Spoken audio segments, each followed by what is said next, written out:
Gym WhatsApp group ವಿವಾದ, college ವಿದ್ಯಾರ್ಥಿ ಮೇಲೆ ಗ್ಯಾಂಗ್ನಿಂದ ಭೀಕರ ಹಲ್ಲೆ, 6 ಜನ ಅರೆಸ್ಟ್.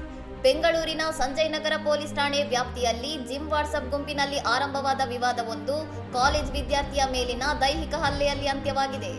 ಹಲ್ಲೆಗೊಳಗಾದ ಯುವಕನನ್ನು ಅಂಶ್ ಠಾಕೂರ್ ಎಂದು ಗುರುತಿಸಲಾಗಿದ್ದು, ಈತ ಕಾಲೇಜು ವಿದ್ಯಾರ್ಥಿಯಾಗಿದ್ದುಕೊಂಡು ಅರೆಕಾಲಿಕ ಜಿಮ್ ತರಬೇತುದಾರನಾಗಿಯೂ ಕೆಲಸ ಮಾಡುತ್ತಿದ್ದನು. ಮೇ 18ರ ರಾತ್ರಿ ಜಿಮ್ನ ವಾಟ್ಸ್ಆಪ್ ಗ್ರೂಪ್ನಲ್ಲಿ ಬಾಡಿ ಬಿಲ್ಡಿಂಗ್ ಚರ್ಚೆ ವೇಳೆ ಅಂಶ್ ಹಾಗೂ ಆತನ ಹಳೆ ತರಬೇತುದಾರ ಇಲಿಯಾಸ್ ನಡುವೆ ದೊಡ್ಡ ವಾಗ್ವಾದ ನಡೆದಿತ್ತು.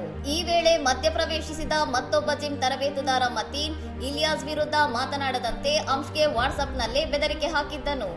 ಮರುದಿನ ಮೇ 19ರಂದು ಮತೀನ್ ತನ್ನ ಗ್ಯಾಂಗ್ನೊಂದಿಗೆ ಅಂಶ್ ನಿವಾಸದ ಬಳಿ ಭೇಟಿಯಾಗುವ ನೆಪದಲ್ಲಿ ಬಂದು ಆತನ ಮೇಲೆ ಭೀಕರವಾಗಿ ದೈಹಿಕ ಹಲ್ಲೆ ನಡೆಸಿದ್ದು ಈ ದೃಶ್ಯ ಸಿಸಿಟಿವಿಯಲ್ಲಿ ಸೆರೆಯಾಗಿದೆ.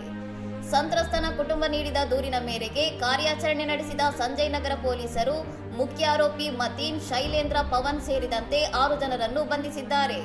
ಇನ್ನಷ್ಟು ಸುದ್ದಿಗಳಿಗಾಗಿ ನೋಡ್ತಾ ಇರಿ ಸೌರಂ ಟಿವಿ.